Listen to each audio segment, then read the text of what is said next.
Hey Galactic family, welcome back to my channel Indigo Angel. Welcome if you are new and if you are returning. Don't forget to hit the notifications bell to continue to receive my messages. And as always guys, thank you so much for your continued love and support of my channel. I hope that you all really enjoyed that Saqqara series that I just put out. It's not my usual state of being in terms of filming to like video vlog and video blog, so it kind of is taking me out of my comfort zone just a little bit. But honestly, I really enjoyed it. It was really fun. It actually showed a lot of my personal vulnerability in some places, and also shows that, you know, as much editing as I'd like to do all the time and how I'd like to present myself in these states of perfection, sometimes I kind of have to throw that out the window and just allow myself to show everything. So I don't know, that to me is a little exciting, kind of scary at the same time to, you know, expose those aspects of myself. It's kind of just like, okay, this is all of me, this is where, these are my strengths, these are my weaknesses, take me for all that I am, you know, that type of deal. So yeah, I was really excited to share that with you guys. I would like to honestly get better at video vlogging and blogging and things like that. I feel that it's definitely an area in my creative expression that I could grow a lot more. So I'm definitely going to stay open to like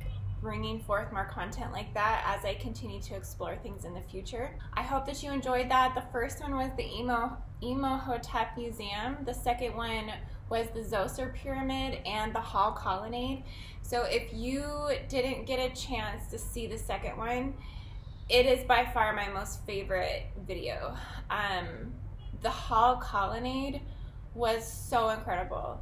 I mean, there really isn't even words for the energy that I felt there. It was just, when you walk into some place that's just so pure, so divine, that like literally the kings of kings, like the king of Egypt, like walked in there, prayed in there, honored all of the statues and things that he had placed in there. Like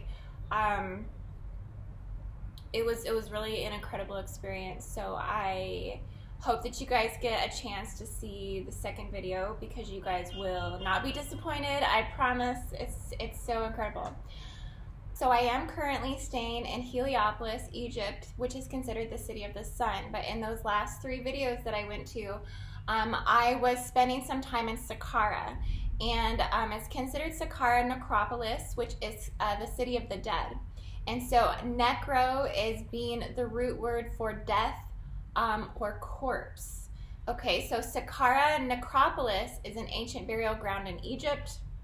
And this is where people from all ancient Egypt basically went to have funerals like kings. And so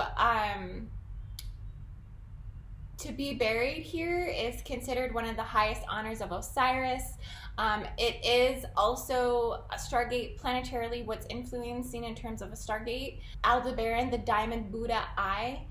And this is the energy encryption that basically fundamentally brings energy back to source. Okay, so when they're dying and reincarnating and going through eternal life, Aldebaran, which is also considered the first primal light ray of creation. So this has a lot to do with that jump from 1D spectrum into black matter spectrum, or into zero spectrum.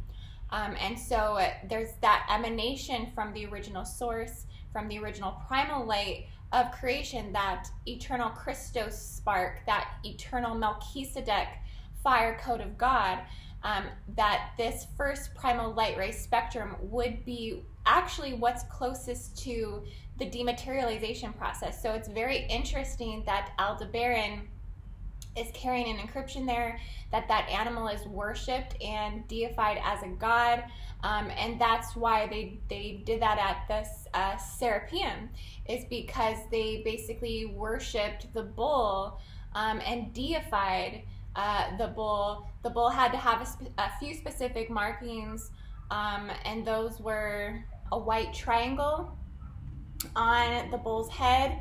Also had to have a mark like an eagle on the neck, and then also another shape on the bull, and that was a crescent moon that was on its flank to basically be considered for mummification at the Serapeum.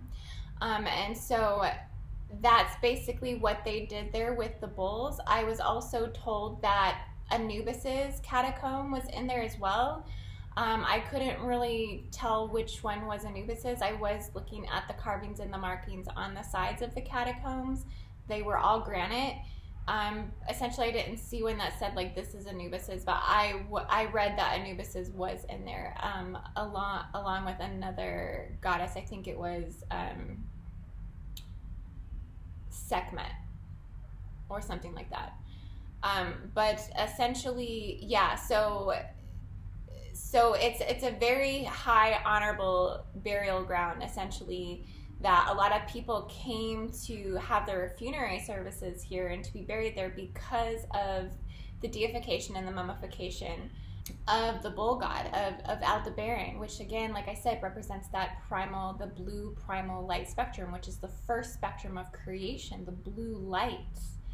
Okay, so that's, you see how it's very, life and death are just on the cusp of one another.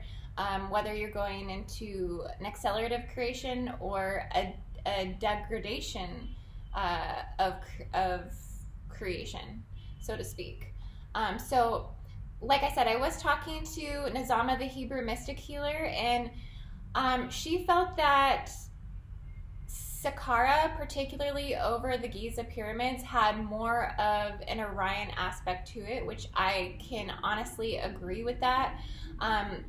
Also with the Aldebaran aspect, that this galactic imprint is imprinted on the stargate at Saqqara. So if Saqqara is considered a stargate, which I do feel that it is, and it's actually more than a stargate. It's probably more like a funnel into a vortex of reincarnation.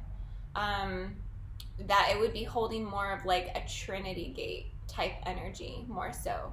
That there is a lot more trifurcation that's going on there, because there's actually, seems like there's a lot more going on in the complex period. Like, it is huge, and I barely got to anything total that was there. I just really seen a few things, and it took all day, all of my energy, everything that I had to get through it. It holds a lot more keys there than the Giza pyramids, I would say, in terms of really actually understanding the processes of death and what actually the majority from the first to the fourth dynasty actually did in terms of their death processes. So I would consider the imprint on I want to say the Trinity. I'm going to say Trinity Gate. I can't say for sure if it's a Trinity Gate, but I'm going to label it as a Trinity Gate because I feel how it works similarly to a Trinity Gate in its vortexual way, that it's definitely a trifurcated gate, and there's a lot more functionings going on there for the processes of dematerialization.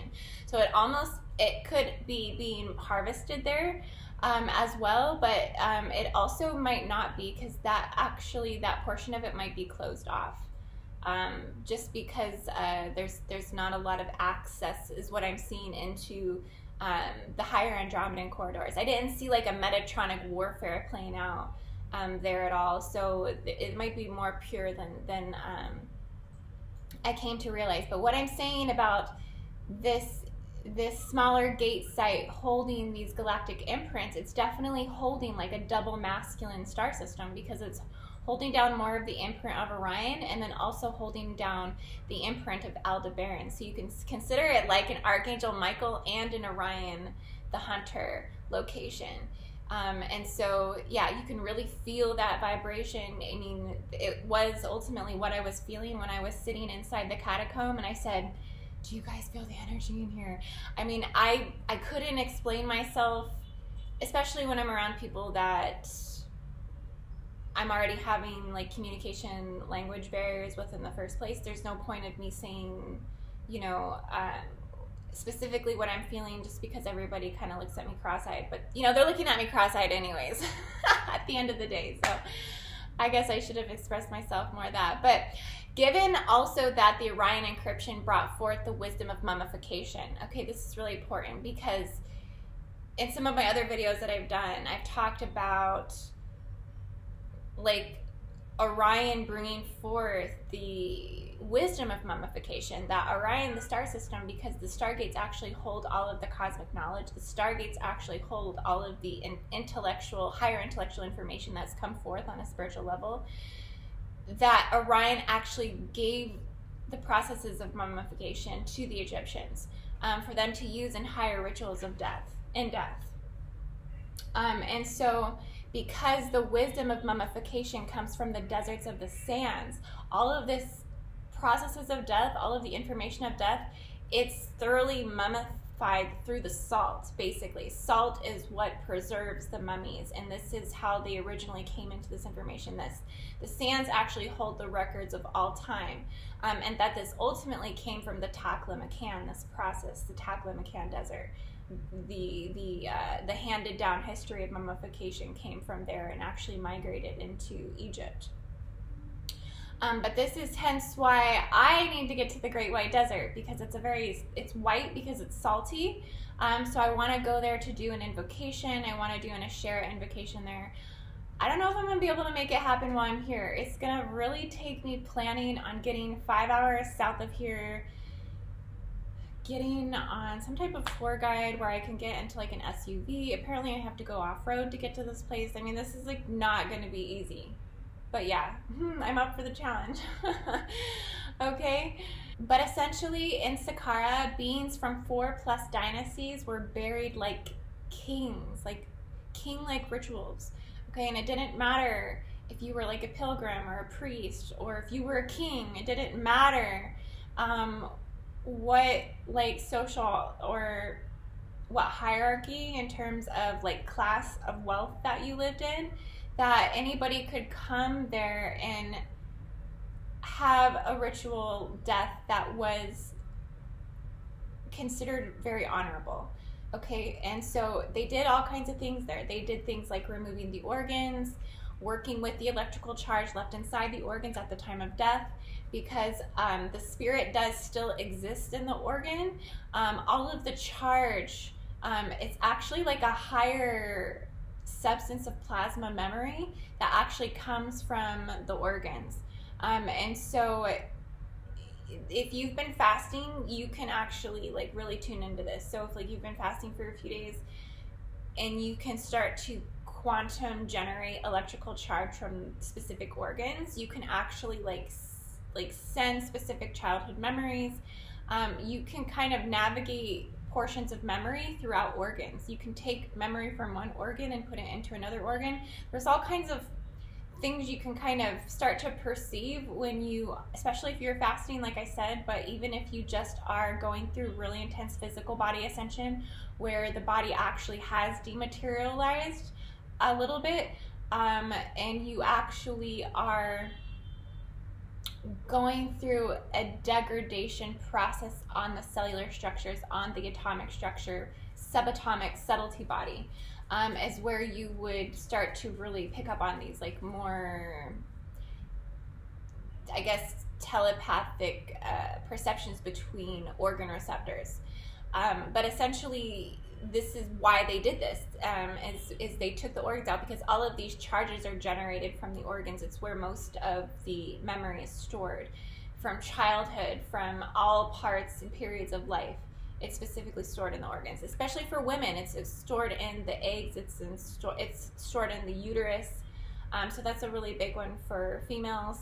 For men, it's the lungs, it's the liver, the kidneys, especially the intestines. You know, all of these things were taken out and they were honored in some form of ritual. And you can see that in the video that I did to the Egyptian Museum. So if you go back and check out the Egyptian Museum video, you can see in there that they actually had the cobra box that had Tutankhamun's organs in it, with the 4 goddesses all standing around to basically hold the charge.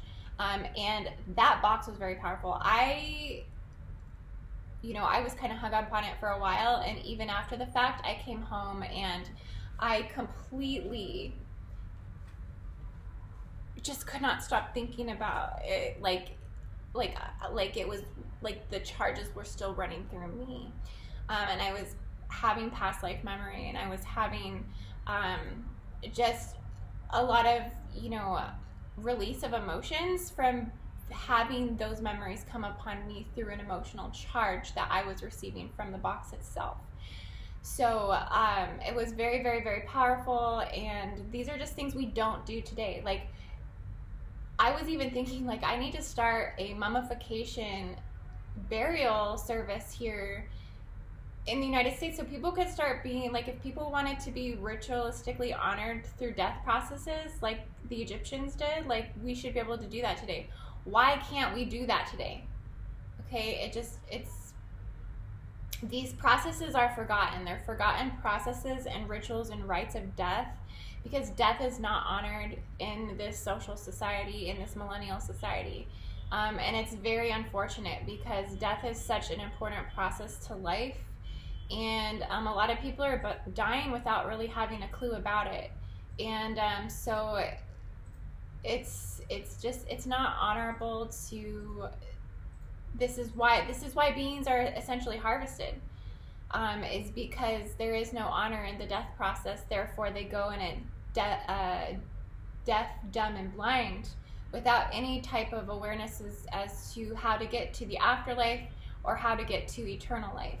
And so that's kind of like why I want to keep talking about this more today, is because I have a lot to say about this. So consciousness is not actually being proven to exist anywhere in the body. It's thought to be more of a constant, regenerative, collective mind force flowing in and out through the body-mind-heart complex. More like it's connected to the cosmic cloud, that we're all stimulated through this gaseous-like current that obviously runs through oxygen and all matter formations, but this then carries the total memory to all planetary consciousness, which is considered the collective mind. And so that consciousness is actually in a constant state of flow through your being. That's why we're constantly changing as beings. We're not the same person we were 5 minutes ago. You literally change an identity every 5 seconds. That's why it's actually not good to hold on to identity. So if you hold on to everything in terms of your identity, that means you are carrying more density. You are not as high as a light body, so you carry more inside. The more identity you hold, the heavier your energetic system is.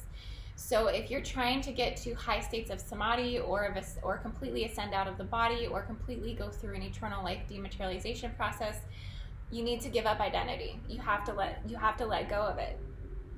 And that's how you stay more in flow with the cosmic mind cloud, so to speak. But what I've seen in my visions is that the identity and the memory of the being itself is, like I said, it's stored in the organs. And I've seen this before when I've gone through what I call a death process in your living form. I've seen that how the memory actually generates from organ to organ. So hence why the Egyptians knew to remove them and honor this during the burial process. So these are just some of the things that they were doing here at Saqqara. Like I said, Saqqara is the burial ground for the kings of the 1st, 2nd, 3rd, 4th dynasties. This is one of the most richest archaeological sites in Egypt. It's basically a huge freaking cemetery. It's the oldest and most elaborate and extensive burial ground in all of Egypt. It has 11 major step pyramids. It has the Zosir's pyramid. It has basically tombs everywhere. I've been told that you don't even really have to like dig. If you just kind of started digging anywhere, you're probably gonna find a tomb there. That's how many people have been buried there. And it's huge, huge. I mean, let me show you this picture.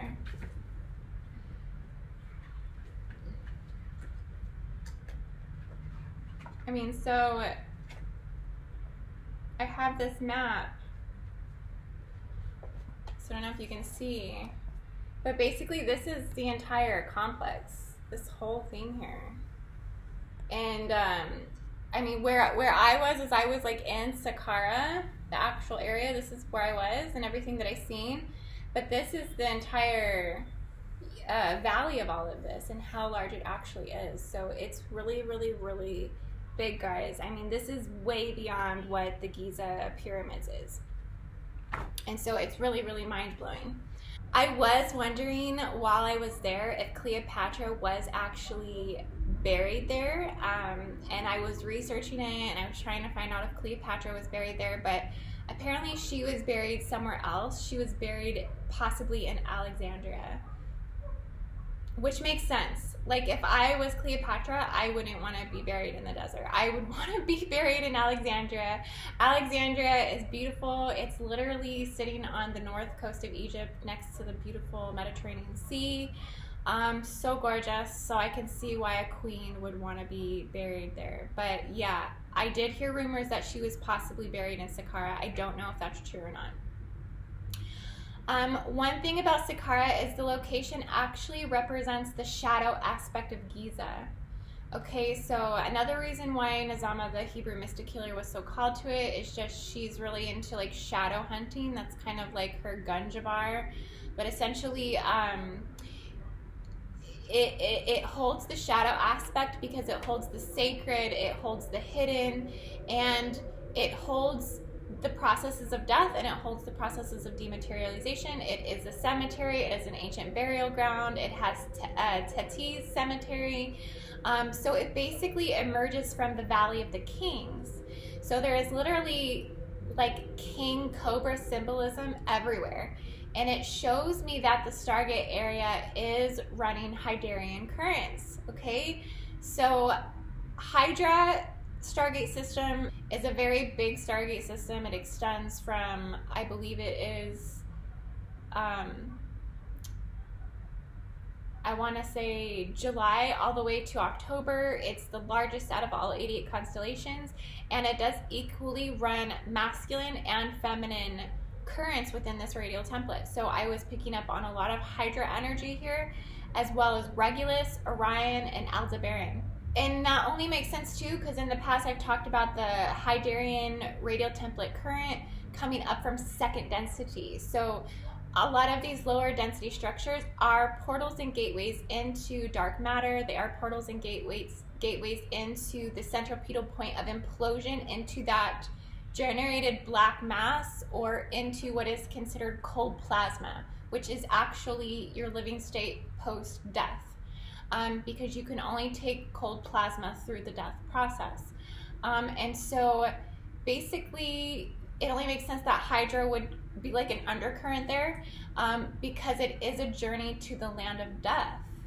And then, like I said, it only makes sense that that regular current would be there because it's closest to the first primal light ray spectrum. So if reincarnation is in fact death and birth, well then like those energies are all simultaneously in the right location, so divinely to assist with that transformation. So it's actually really smart in the way that they grid kept the land to scout out for the correct Stargate portals for the death processes for the kings, for those that wanted to have the highest potential in their death experience. Okay, so like I said, Heliopolis is where the sun cults initially deified Ra-Atum, who later become Ra and Horus, so the living light energy. But Saqqara is where the shadow, the stillness, and the whispers of death echo in the silent catacombs. Okay, and I sat in one of the catacombs and I felt how silent it is. It's very silent. You know, here in Egypt, the solar deity is sun and the solar deity is death. And the solar deity works upon helium spectrums to display these processes, because life is honored here through the sun deity, and death is also honored here through the solar deity. And both parts are worshipped equally. So you could say in Saqqara that the black sun, it's not a golden sun or a golden gate, and this is why I again referred to it being Trinity Gate or some type of other vortex portal that takes to dematerialization. But what I seen at Saqqara is a black sun. I seen the ruby black sun and the diamond black sun, and I even seen a double diamond black sun around the diamond black sun.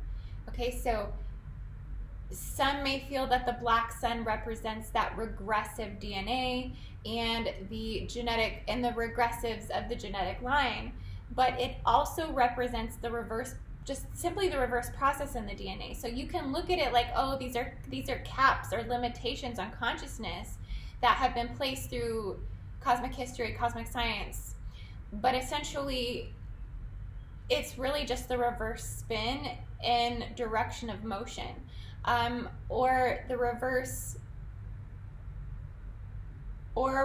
patterning in the DNA process of dematerialization, which is actually the process to eternal life, atoms, and transfiguration. What the buried kings of Necropolis were ultimately trying to achieve, if they knew how to do it in the living state, okay? I don't know if they knew how to do this in the living state. They probably did. They probably did, but it's beyond me to be able to like identify that. I would probably have to dive in the Dead Sea Scrolls to actually understand that and interpret that information. But basically, they definitely knew how to prompt eternal life, atomic reconfiguration post-death, post-attempted upon their crossing, basically. So these are processes of awareness that some people achieve in the living and some people achieve or seek to achieve during the death process. Now, if you've achieved it in the living state, will you still achieve it in the death process? Or is there something even beyond the death process if you achieve dematerialization in the living? And what I mean by that, like why I keep saying that, is if you actually go through a death process. So that could be considered a near-death experience. It could also happen through fasting. So if you literally did what Jesus did and you fasted for 40 days and 40 nights, you would achieve this. This isn't no 3 to 7 day fast. This is where you don't mess around. You take yourself through a death process. You take yourself through that. You break down your molecular structure and you go through, it's an experience that comes upon you. It's triggered by the biochemistry of your body. So it's a real thing that happens. It happens when you take ayahuasca or DMT. Many will also go through that process as well. That's why it completely changes you, because you actually do die. Like you have a death experience that is very, very real. You see death. You see the retraction to the black nebula is what I like to call it. But it's really like, it almost looks like an eclipse. Like you come upon the eclipse and you implode through it, kind of like I don't know. I don't know what you would compare that to, but it's a telepathic experience, and it's also a physical experience that is generated through the memory of your organs. Your organs actually prompt the mind through electrical currents and stimulation to give you this full body experience because they are working cohesively with one another. So like I said, this is a process that many will never actually achieve in their life in the living body, especially if they're not ascended, if they haven't had an awakening, but it requires one to be going through usually a pretty intense transformation of physical body ascension. Physical body ascension is where you are forced to actually bring the body through to the higher dimensions, and you're actually forced to, I say forced, because it is like a forced experience. A lot of this is not voluntary. I don't see a lot of people signing up to experience this. There's someone waiting in line to do this. It's usually something that is written in the scriptures of your biochemistry, within the gridding scriptures. If your body itself held the emerald tablets inside it, well, it was written in your tablets. And so basically that's why you're required to go through it. So it requires having ascended in your body in this life, or actually dying in your body in this life. So like I said, some may actually do this naturally, some may be doing it unconsciously, like having the experiences that they're being called to from their biochemical ascension evolution, the processes of dematerializing to eternal life atoms, and they just don't realize it's happening. And so that could be happening too. That's kind of more rare, because this is usually people who are really called to these paths to experience these multiple phases of dematerialization until they actually do in fact become eternal and living in this life. Okay, so, and it means that they've figured out how to live eternally through energetic currents in this life too. So they're probably incorporating those skills in their everyday life to maintain that state of eternal consciousness as well. So there are things that people do to do that. I didn't make a list of those things, but I could come up with that at some point. It does require full awareness of the structures and the molecular processes of your atomic identity and how you navigate here. Learning how to enter into time vectors, portals, and gateways is the first step to doing a lot of these things. If you are already clearly, you know, conscious lucid dreaming, but also if you have very profound bilocation abilities and bringing your consciousness in and out of the body, this is going to probably indicate that you are able to completely dematerialize in this life. What may assist you on this also is attuning to helium spectrum, which is the atomic scale of solar activations, what I'm also energetically working on at this time, now being in Egypt closer to the sun, like I said. Basically, I'm attuning to helium spectrum. So how you can come to perceive the multiple suns is by helium spectrum awareness. And helium is basically the substance of the sun. It is the second lightest and the second most abundant element in the universe, hydrogen being the lightest. So to achieve these high ascension states, you must be working with higher chemical alchemy to perceive this stuff, because this is radial atomic consciousness is what this is. This isn't planetary consciousness.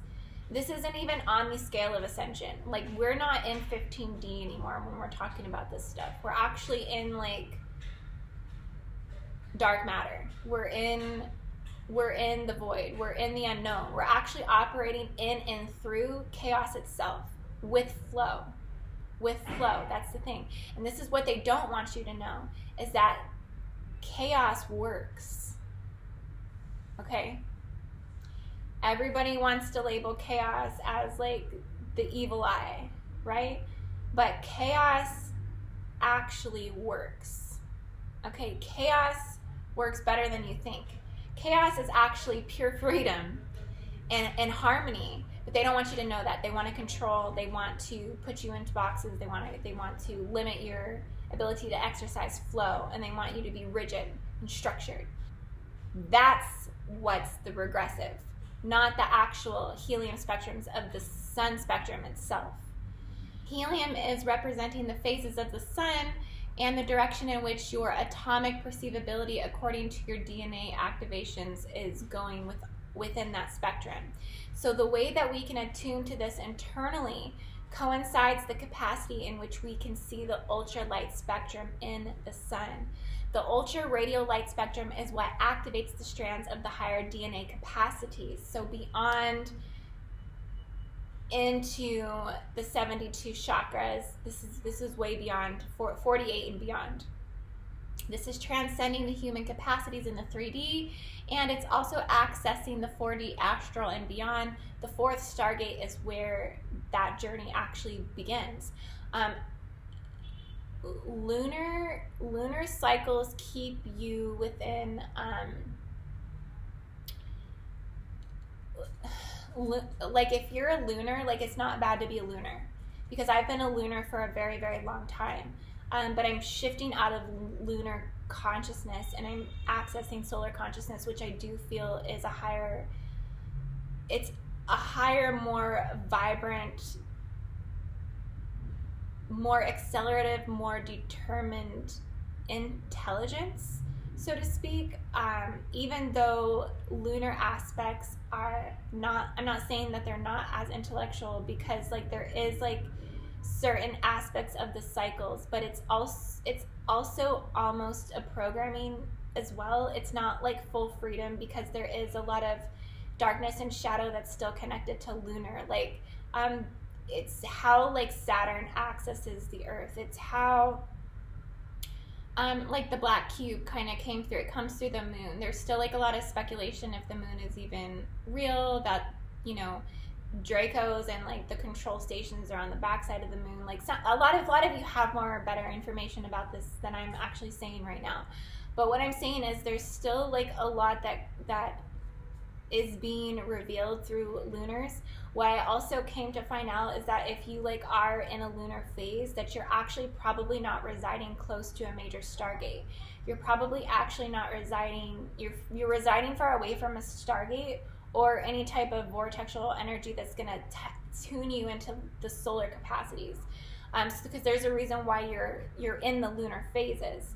And it's not necessarily a bad thing, but like I said, it's just you might not be experiencing the full spectrums of the helium capacities, which are going to tune you into the 12 to 72 DNA strand capacities.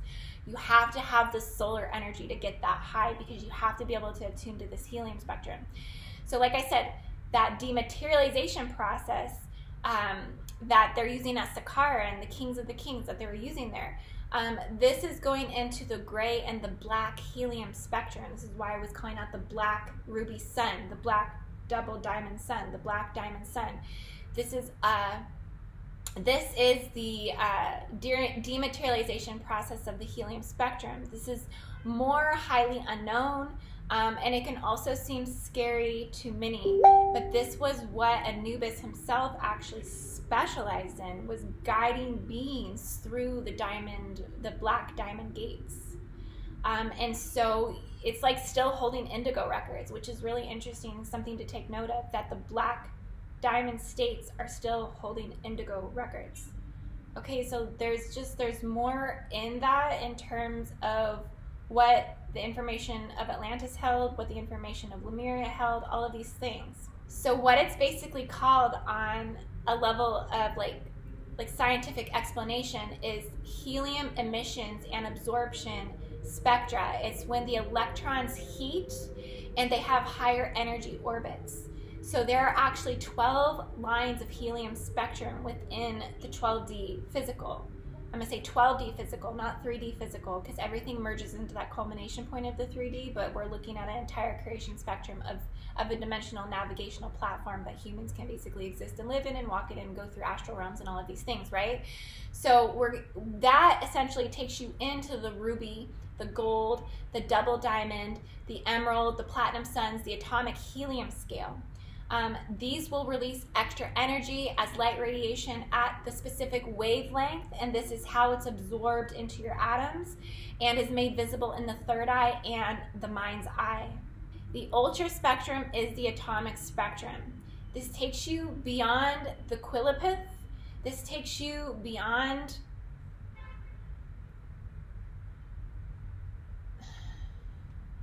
This takes you into the 4-quadrant hybridization society laws, which I have yet to talk about, but this is where it's going. It's going into the multiplication of incarnation of seeding routes, all of these things that kind of come in with this spectrum on a galactic scale. But essentially, tuning into this, of course, makes this visible in your mind's eye, because you see the sun spectrum internally in your atoms, or what feels like the labyrinth of the Orifim aspect of your consciousness. Okay, so if you're tuning into the Orifim states of your angelic consciousness, this is where you would perceive this on an atomic scale. For the Egyptians, they activated this through the Ogdo part of their consciousness. So if you are connected more through Egyptian mythology and Egyptian consciousness, you would be experiencing this atomic spectrum within your atoms within the Ogdo, because you're actually amplifying everything by 8, or that geometric structure of the octagonal geometry, solar geometry. This is solar geometry, okay? And this ignites the solar fire codes of God in between each strand of the DNA and the atoms. And this is how the solar codes hold the specific ultralight spectrum within them. And so this is why you see them in your mind's eye through the vortexes of the stargates. It's like a funnel system that operates predominantly in the vertical column of the body. But it's also in the horizontal planes for the masters. And some of you were picking up on the angulation tilts as well. So shout out, you know who you are. That's for the highly trained adepts. So if you're coming into that in your entire bioenergetic field, those particular, different tilts within your 360-degree field, that's taking you into a higher level of adaptation within your perceivability, within the fire codes of your DNA. This just activates more dormant portions of your identity. It brings forth more of this atomic God consciousness, okay? And it's in your body. It's in between the geometrics of the solar anatomy as we expand and we contract in consciousness. So different stargates planetarily carry higher helium and higher solar counts according to the grid location and alignment to the sun. So at Saqqara, they were the black and the gray sun spectrum, but in Giza, Egypt, at the main planetary complex, which is considered the 4th planetary stargate location, which is like the main hub that sends the light encoding to all of their stargates worldwide, they are working with the higher helium spectrums through the axial tonal lines and through the grid structure overlays, essentially. And so it's basically the centripetal point of the 30-degree north ley line, the 30-degree north ley line that expands across 4 major continents horizontally, also intersecting the vertical ley lines and the angular axial tonal lines, generating to the mother arcs and the Andromeda corridors into the eternal ethos planes. And these extend into much more dimensions, and the tonal lines are very, very important because they are hosting the overall vibratory resonance of the planet. And Giza, Egypt does generate to 5 other major stargate sites on this planetary horizontal line. So it's just why this is all so important here is all of this is coming from this place. So that's why I was talking about the Aquila grid networks, because of what this solar geometric brings forth.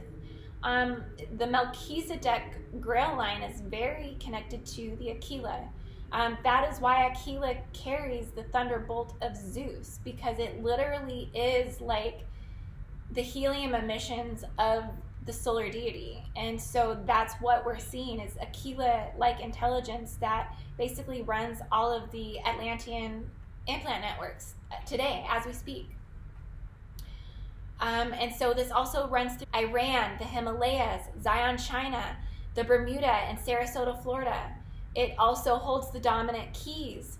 Why patriarchy has run rampant as the primary belief current of consciousness systemically in all major religions, because Giza, the 4th stargate on the planet, is the patriarchal capital of the world. And I did talk about that in my live stream with Jean-Claude at Beyond Mystic, was about how that bleeds through the landmass, right? And this is carrying the highest helium and the highest radial light spectrum, being the closest to the sun anywhere else in the world. So when you come here, you get ready to walk the solar path and the lightning path and the diamond path and the platinum path. You're accessing the ultra atomic helium spectrum of the sun. And so, like I said, many who are lunars, they stay in the areas where there's no stargate locations, and they're holding on to lower helium and radial spectrums. And so it's harder for them to get into the 15D because they are having more subconscious access of consciousness, not so much higher cosmic body integration. And so it's more of accessing more into the depth, going more inside of the planetary body, and also deeper levels of the psyche and the subconscious and things like that. But lunars do still have access to the primal light ray spectrums of creation, like the blue ray, even the emerald sun, but it's harder for them to achieve the white, gold, diamond, platinum spectrums unless they are indigo type 1s. So indigo type 1s carry the resonance of the crystalline and the diamond grids inside of their body from birth, and are on the biological ascension path to activate these codes like a biological clock that sets the alarm at certain phases in their life for embodiment. And so does indigo type 2s and 3s, but they have different priorities in this incarnation, okay? They are transcending different things. Indigo type 1s are transcending the limitation of gravity and they live off a wave current of the crystalline grids. This is why they travel. This is why they move around. This is why they carry missions all over the world. They are nomads. So if you're attuning to the ruby sun, this clears at a 9 to 11 strands of the DNA. The gold sun relieves you of slavery contracts bonded typically within the seraphim encryptions of the spiritual body within the causal chakra records. Here is where there's the most hijacking is within the gold sun. Okay, there's the most stolen identity here. Aquila works with this. And this is where the grids are mostly hijacked and Rand and are actually taking is actually through the Elohi. So there's a good and there's a bad, right? But yeah, that's what's responsible for the hijacking. It's through the gold sun. The white sun purifies you to 12 strands of DNA. The diamond strand does 12 DNA strand activations as well, but also activates the indigo records. You have the double diamond. This takes you to the 24 to 30 Elohi again, brings forth the galactic body and the higher indigo records. You have the emerald sun. This takes you to the 48 strand platinum and takes you up to 72. And then you also have, like what I experienced at Saqqara, you have the black sun and the gray sun, and takes you into dematerialization and eternal life atomic spectrum of the DNA, which is the undercurrent and fabric of creation and space-time. So this is way beyond atomic crystalline phases and goes into black matter spectrums. And yeah, guys, so that's where I'm gonna leave you guys today with this energy update. And these are just some of my observations that I'm picking up on the vortex sites, on the gate sites. And I want to be sure to be getting this information to you as it comes into my awareness and my perception. And so I hope that you all appreciated this energy update today. And I love you all so much. I hope that you all are well. I will be still running services while I'm here in Egypt, so if you would like a starseed origin reading or an Akashic record reading. I also offer J-seal removals. Now's a really good time to do a J-seal removal with me, just because I am bringing through the encoding from the 4th planetary stargate, so you may pick up on that transmission if we do a session together. I'm also creating a new technique for Patrons where we're going to work on the 48 strand activations through a 4 Merkaba induction set where we induct the gold Merkaba, the platinum Merkaba, the white Merkaba, and also the diamond Merkaba, and run that down into 40 DNA strands of live scalar energy to basically reverse reverberate intention into the planet, practice sending that to the Stargate locations for planetary healing. And that's what I'm working on, guys, with Patreon. So that's kind of where I'm at. I'm still designing that for video format. I hope to record within the next few days. So Patrons, I love you all so much. YouTube subscribers, I love you all so much as well. Thank you so much. Namaste. I hope you have a beautiful day.